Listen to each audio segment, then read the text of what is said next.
인사합니다. 평화를 빕니다. 우리 서로에게도 평화를 빕니다. 네, 오늘 주연절기가 찾아왔습니다. 매년 1월 6일에 지키는 주연절은 한자 뜻 그대로 주님께서 나타나심을 의미하는 기념일이죠. 그리고 주연절을 가장 탁월하게 설명하는 이야기는 바로 예수님께서 세례를 받으시는 이야기입니다. 여러분, 주연절기는 엄연하게 성탄절기와 구분되는 절기입니다. 비슷하게 생각하죠? 예수님께서 이 땅에 오셨다, 예수님께서 이 땅에 나타나셨다. 언뜻 들어보면 좀 비슷하지만 사실은 엄연히 구분이 됩니다. 그리스도께서 이 땅에 탄생하신 것과 그리스도께서 이제 우리 가운데 육체로 나타나셨다는 것은 조금은 신학적으로 다른 의미가 있어요. 그것을 오늘 이제 본문을 통해서 설명을 하겠지만, 근데 사람들은 보통 무엇을 더 중요하게 생각합니까? 성탄절을 조금 더 중요하게 생각하죠. 성탄절은 그리스도인들 뿐만이 아니라 그냥 일반 사람들도 뭔가 성탄절, 크리스마스를 더 비중을 크게 두고 있습니다. 그렇지만 여러분, 복음서의 저자들은 조금 달라요. 가령 예수님의 탄생에 대해서 복음서의 저자들이 말하는 게 어떻습니까? 다 다르죠. 어떤 경우는 누가처럼 자세하게 쓰기도 하지만 어떤 경우는 마태처럼 딱 단순하게 좀 단촐한 역사로 쓰기도 하고, 또 어떤 경우는 요한처럼 뭐 짤막하게 그냥 쓰기도 하지만 또 어떤 경우는 마가처럼 아예 쓰지도 않기도 해요. 예수님의 탄생에 대한 일관성이 없지 않습니까? 그래서 이런 것들로 예수님이 도대체 어떤 모습으로 탄생하셨냐에 대해서 우리에게 좀 많은 어려움을 주고 있긴 합니다만, 근데 여러분 생각해 보세요. 이 4명의 복음서의 저자가 공통적으로 동일하게 말하는 게 세례입니다. 이게 뭘 의미할까요? 중요하다는 거죠.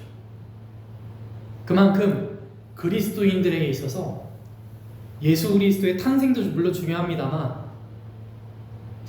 엄밀히 생각해보면 그들에게 있어서 예수님께서 세례를 받으심으로써 있게 된 어떤 사건들이 그리스도인들에게는 더 중요했던 것 같아요. 그러니까 4명의 복음서가 한 명도 빠지지 않고 예수님의 세례의 순간을 아주 동일하게 증언하고 있습니다. 그래서 우리는 오늘 이 예수님의 세례, 그리고 또 오늘 세례주일이라고도 하죠. 그래서 보통 이제 교회에서도 이제 세례를 행하는 주일이기도 한데, 그런 의미도 분명 중요합니다. 우리가 세례를 받은 사람으로서 세례가 어떤 의미냐가 중요하지만, 오늘 말씀에서 예수께서 세례를 받으시잖아요. 그러니까 우리가 뭐 세례라는 의식을 행하고, 그래서 우리가 세례를 받음으로써 이제 감리교에서는 이제 세례인이 곧 입교인이 될 수 있는 자격이 주어지거든요. 그러니까 감리교에서도 이제 회원을 구분할 때 어떻게 구분하냐 하면 원입인하고 세례인으로 구분을 해요. 그러니까 원입인은 교회에 들어온 사람이지만 아직 세례인은 아닌 거죠. 그러니까 엄밀히 말하면 입교인은 아닌 거예요. 입교인이 되기 위해, 그러니까 진짜 우리 교회에 입회하기 위해서는 세례를 받아야 돼요. 그게 지금 이제 현존하는 감리교의 어떤 법에 해당되는 부분입니다. 그러니까 그 정도로 감리교뿐만이 아니라 역사 속에서 모든 기독교 전통 가운데 세례라는 것은 사실 굉장히 중요하게 했습니다. 근데 여러분, 그러한 의미가 뭐 현대적이거나 뭐 얼마 되지 않는 과거의 일이었을까요? 그건 아니었죠. 우리가 먼저 오늘 예수님께서 요한에게 세례를 받으셨다라고 오늘 말씀은 시작을 하죠. 예수님께서 요한에게 세례를 받으셨다라는 사실에 우리가 한 가지 오해하고 있는 게 있습니다. 그냥 요한의 세례는 오는 사람들에게 아무에게나 마구 무차별적으로 세례를 퍼부었다라고 생각하는 생각, 이게 우리가 생각하는 오해이죠. 뭐 그렇게 보일 수도 있을 겁니다. 성서를 보다 보면. 근데 그 당시에 세례라는 의미를 우리가 생각해 보면 이게 단순히 그냥 줄 쫙 서, 자, 한 사람 세례 받고 다음 받고 이렇게 그냥 막무가내로 주는 게 아니었어요. 본문에서도 이제 오늘 본문에 나오지 않지만 앞부분에서도 나오지만 죄사함 세례를 받으러 나온 사람들에게 막 준 게 아니었어요.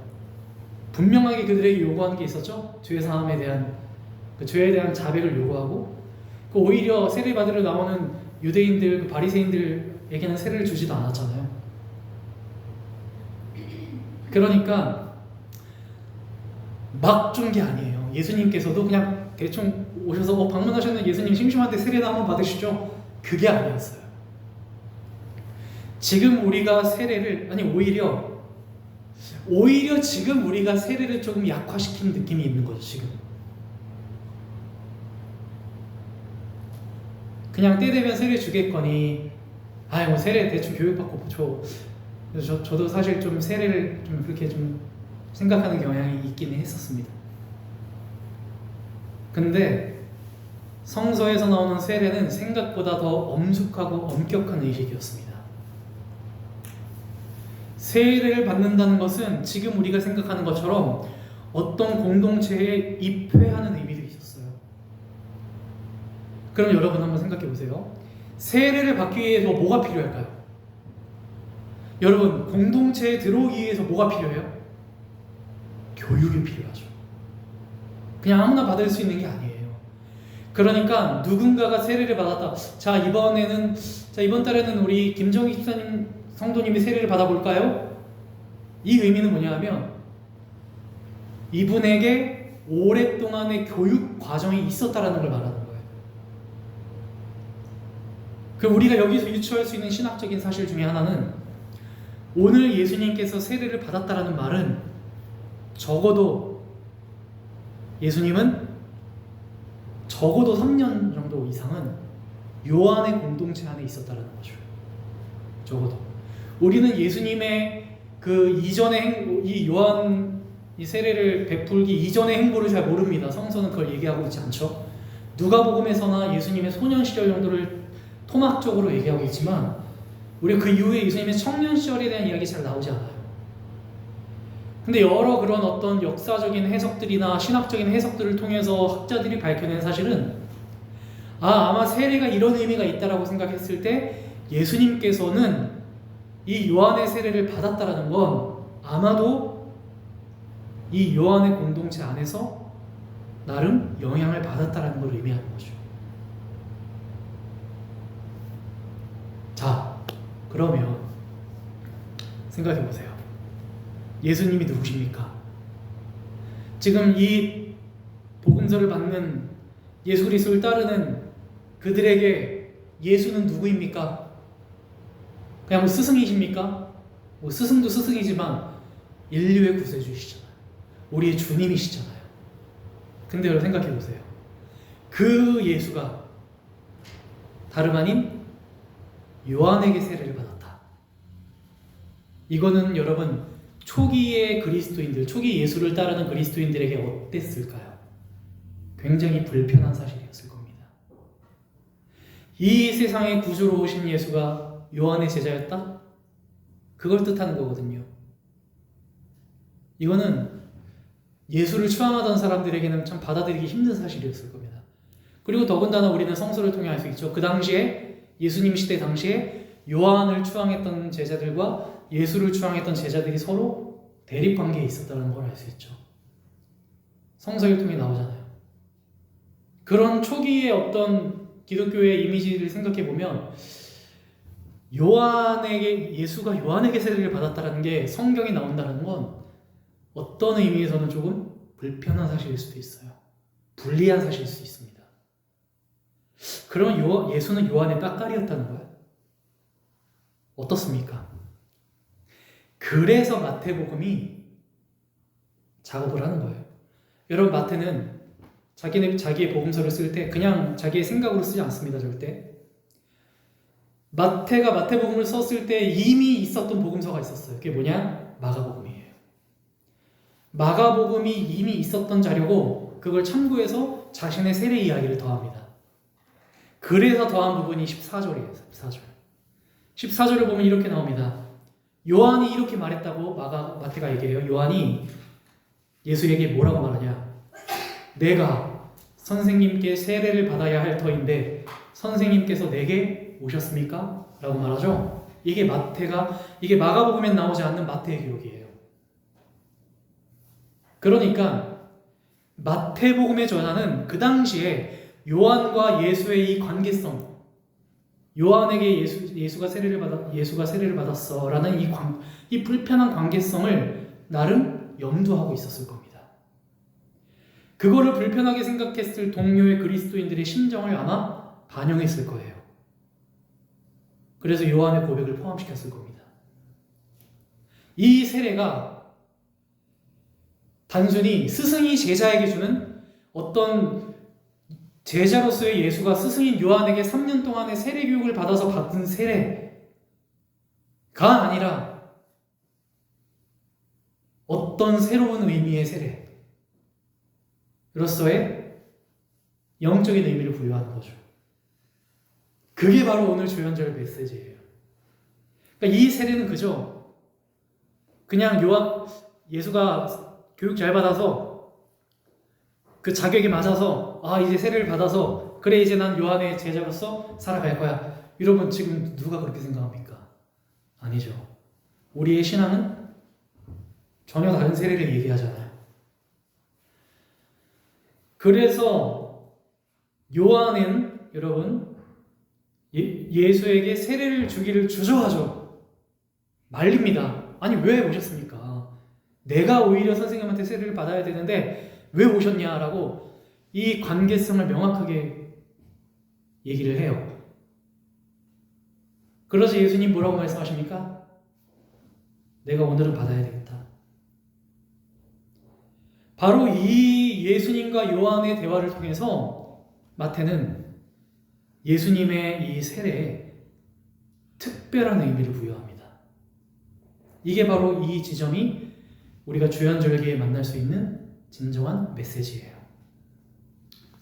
자, 그러면 여러분, 그 당시 사람들이 생각했던 그 불편한 의미의 세례가 아닌 예수님께서 받으신 세례의 의미는 무엇이었을까요? 여러분, 예수님께서 받으시는 세례가 요한이 그동안 유대인들에게 주었던 세례와 같은 세례일까요? 조금 다르죠. 아니, 조금 다른 게 아닙니다. 이 세례의 궁극적인 차이점이 어디에 있냐면 바로 15절 말씀, 오늘 말씀의 가장 핵심적인 첫 번째 말씀이에요. 15절 말씀에 있는데요. 자, 15절 말씀 한번 다 같이 읽어보겠습니다. 예수께서 그에게 말씀하셨다. 그 다음 지금은부터 시작. 지금은 그렇게 하도록 하십시오. 이렇게 하여 우리가 모든 의를 이루는 것이 옳습니다. 자, 여러분, 당시 사람들에게 세례라는 것은 입회, 우리 공동체에 들어옴의 의미가 컸어요. 여러분들이 다 세례를 받아서 희망교회 교인 되시지 않았습니까? 근데 이게 단순히 희망교회 교인이 된 게 아니라 그거는 이제 세례의 여러 의미 중에 하나죠. 근데 세례의 또 의미는 여러분들이 하나님의 나라의 입회인이 되었다는 의미도 있잖아요. 요한의 세례가 이제 너 교육 열심히 받았으니까 이제 우리 공동체에 포함될 수 있어. 그 의미만 있는 게 아니에요. 엄밀한 의미에서는 예수님께서 받으시는 세례는 예수가 단순히 요한의 공동체에 들어온 요한의 세례를 인정하시는 것만이 아니라 다른 의미가 있는 거를 오늘 마태는 뭐라고 말하고 있냐? 이 세례는 바로 모든 의를 이루기 위한 세례라는 것입니다. 여러분, 모든 의를 이루는 게 뭘까? 이게 요한이 원하는 것이었을까요? 여러분, 모든 의를 이루기 위해서 예수님이 오늘 요한에게 세례를 받으셨대요. 이게 바로 우리가 받은 세례예요, 사실.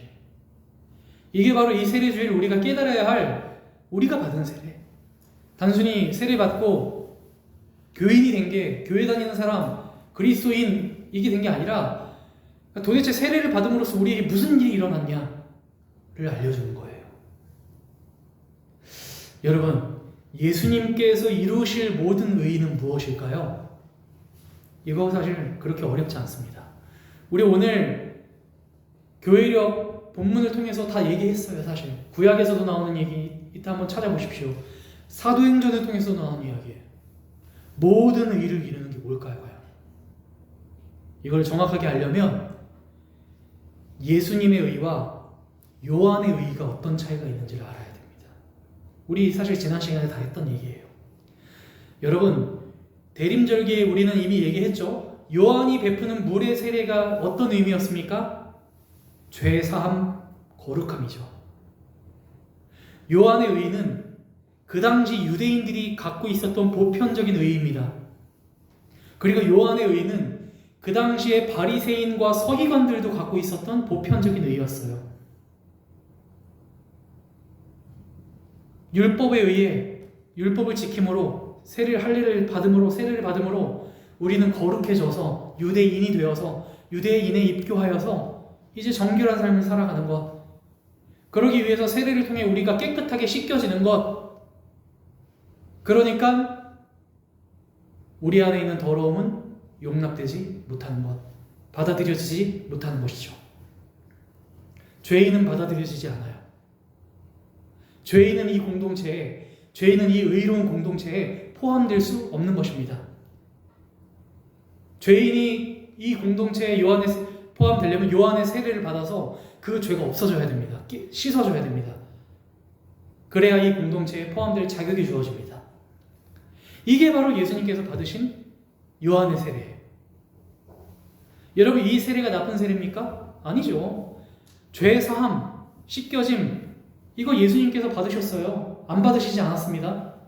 예수님께서 요한의 세례를 받으셨다는 것은 일면 세례의 그러한 의미를 동의하시는 거예요. 그들의 의의가 나쁘지 않다. 맞아. 누구나 그리스도인은 깨끗해져야 되는 게 맞아요. 여러분, 더럽게 살아가셔야 됩니까? 우리가 죄를 지어야 됩니까? 지면 안 되죠. 죄를 짓지 않고 거룩하게 깨끗하게 정결하게 살아가는 것, 그거 중요한 사명 중에 하나예요. 근데 문제가 있는 거죠. 거룩이 뭐냐는 거죠, 도대체. 깨끗함이라는 게 뭐냐는 거예요.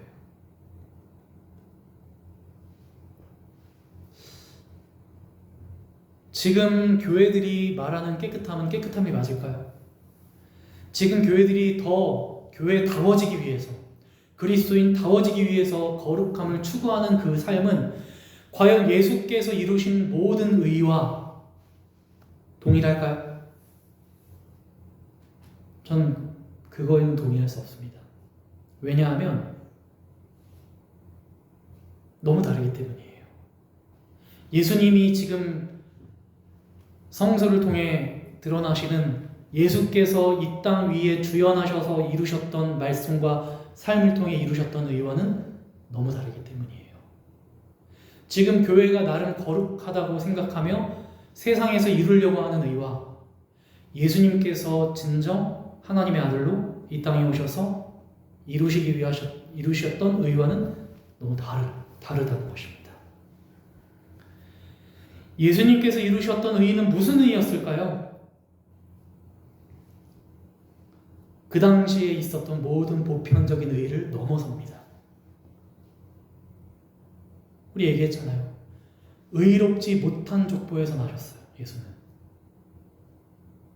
그거 이미 예수님은 탄생부터 이미 의롭지 못한 존재의 모습으로 의롭지 못한 족보에서 의롭지 못한 태 중에 탄생하심으로 이 세상의 모든 보편적인 의를 넘어서셨잖아요. 거기에 힌트가 있습니다. 자, 여러분, 요한이 예수님에게 세례를 받았다는 것을 누군가는 불편하게 여겼을 겁니다. 왜냐?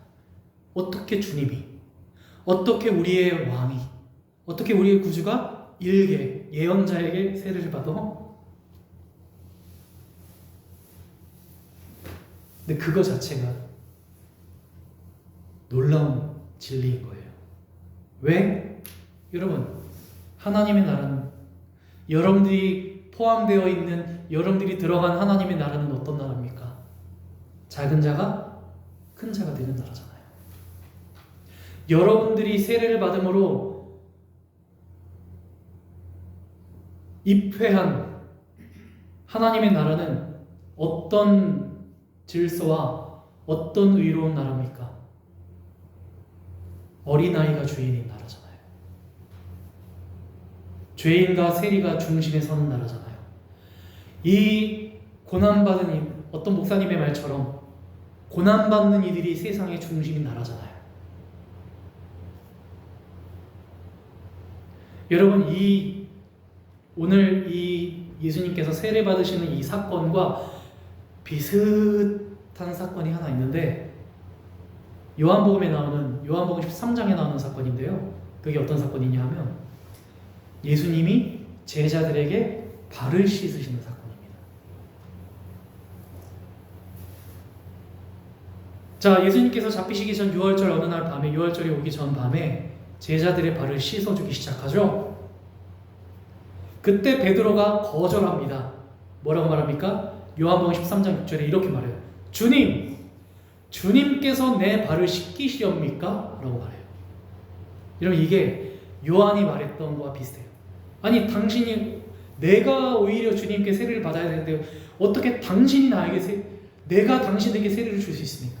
비슷하죠. 주님이 어떻게 내 발을 씻을 수 있어? 주님인데. 세례를 거절하는 요한과 발 씻는 것을 거절하는 베드로, 이 둘은 유사합니다. 주님이 주님의 위치에서 그러시면 안 된다는 거예요. 이게 의예요. 그들에게는 철저한 상하관계, 철저한 이런 관계 속의 어떤 위계, 이게 그들이 생각했던 의였어. 당연함이었습니다. 하지만 예수님은 요한의 거절을 거절하고 베드로의 거절을 거절합니다. 그러면서 13장 14절, 요한복음 13장 14절에 뭐라고 말씀하시냐? 주이며 선생인 내가 너희의 발을 씻겨주었으니, 따라해볼까요? 너희도 서로 남의 발을 씻겨주어야 한다. 여러분, 이게 의예요. 이게 바로 예수님께서 이루시는 의입니다. 이게 바로 오늘 제1독서, 오늘 제2독서에도 나와요. 진정 하나님의 나라의 의를 이루는 삶이 무슨 삶일까?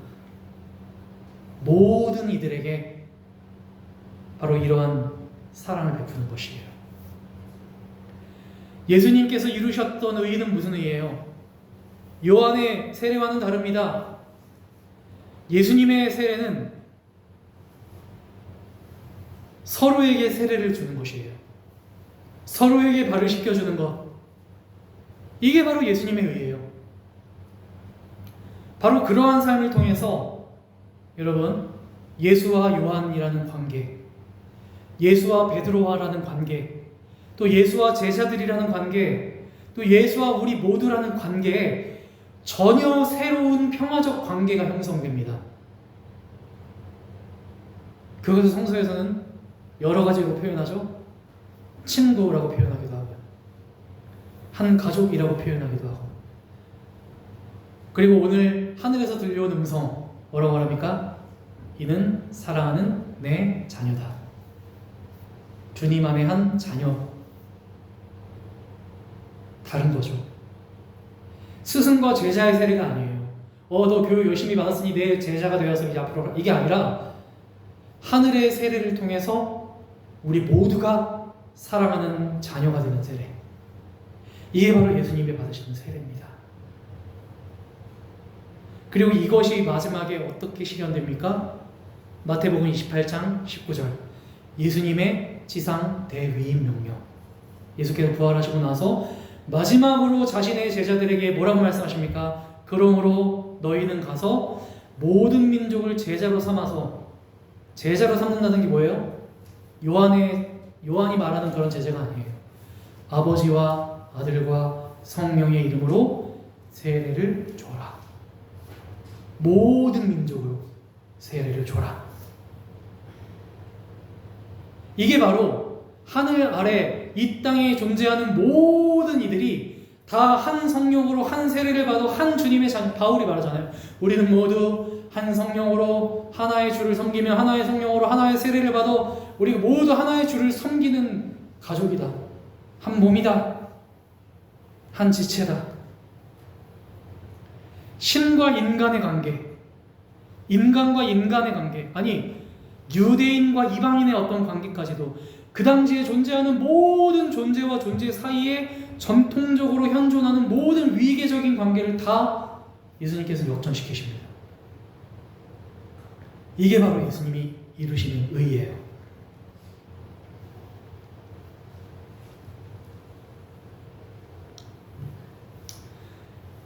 바로 이러한 세례를 예수님은 받으신 거예요.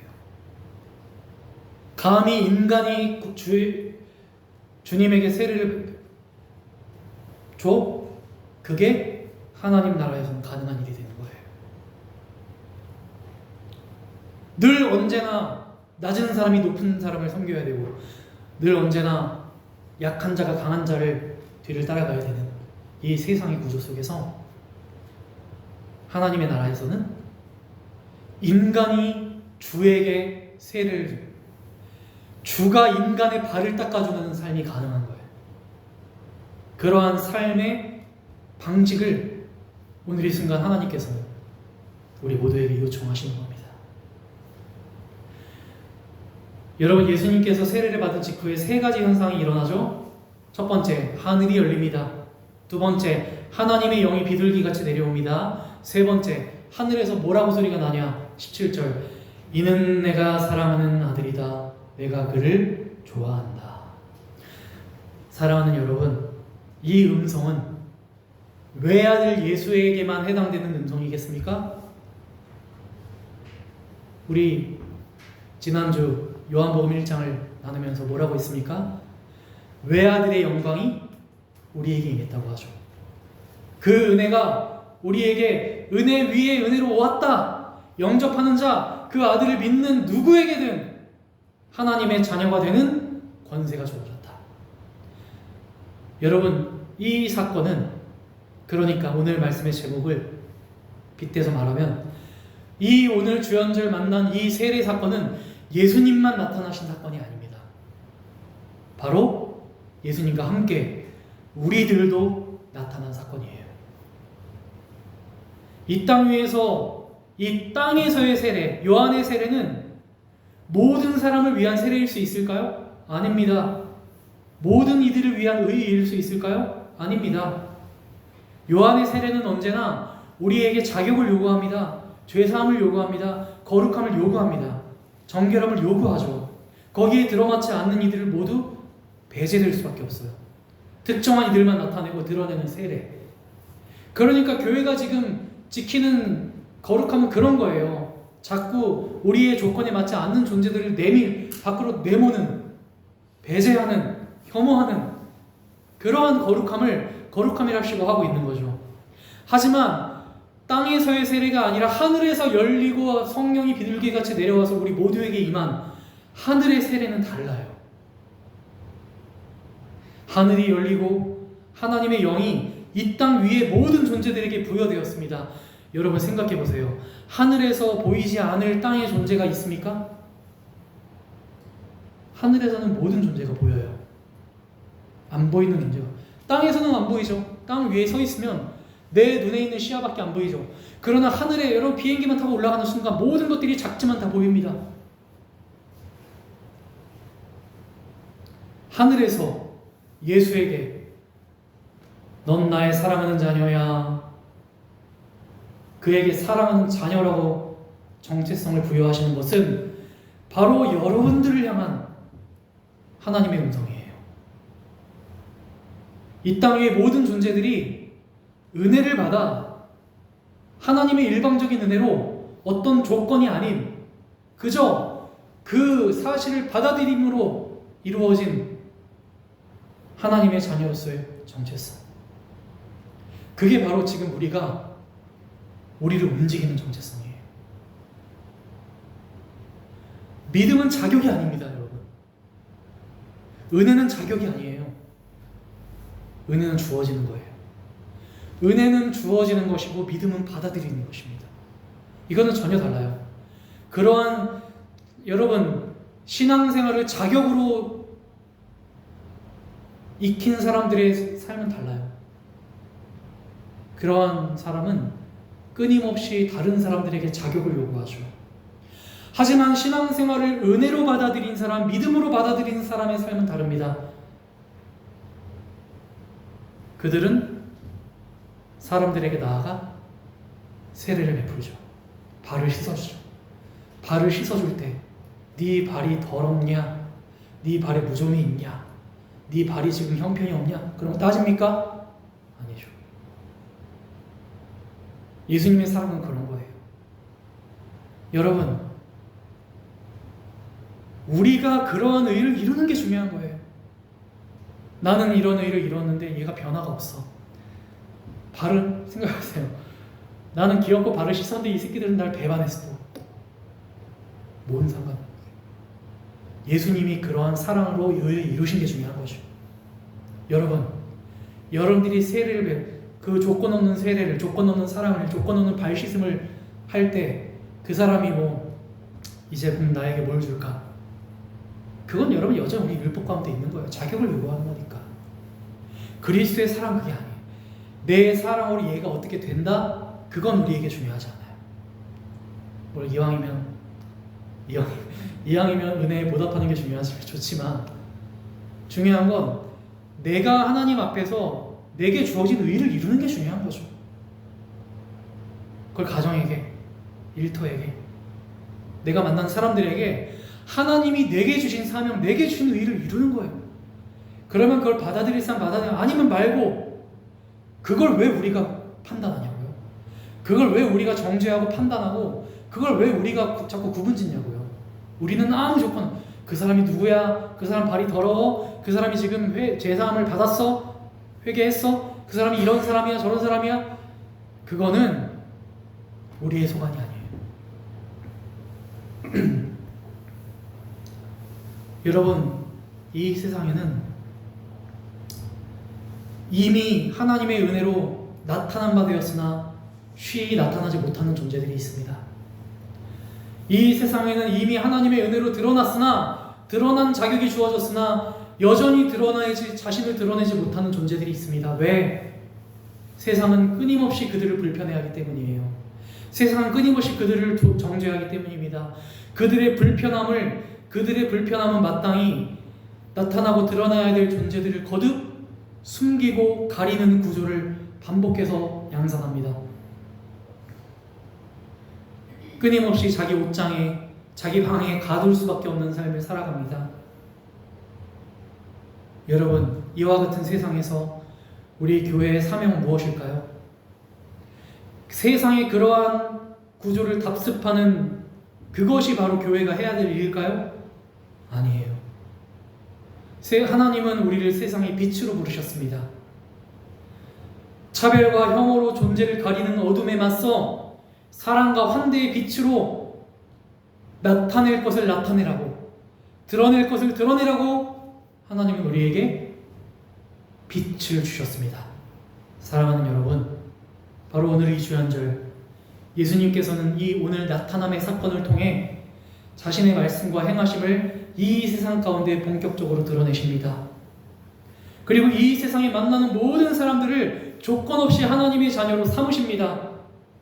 그리고 마지막으로 여러분들에게도 이와 같이 말하고 행할 것을 요청하십니다. 가서 너도 이와 같이 해라. 오늘 우리가 맞이한 주연절기, 예수님은 여러분들의 삶 속에 마침내 나타나셨습니다.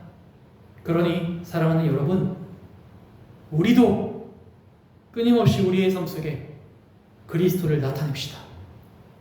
그리고 여러분들 가운데 나타난 그리스도를 믿음으로 나는 사랑받는 자녀라는 정체성을 의심 없이 믿고 여러분들을 나타내세요. 여러분들을 가정에게로 나타내세요. 끊임없이 숨기지 마세요. 가리지 마세요.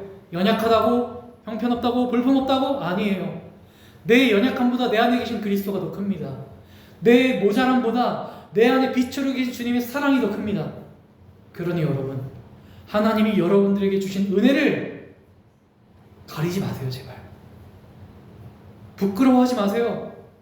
내가 은혜를 부끄러워하지 아니하노니, 바울이 말하잖아요.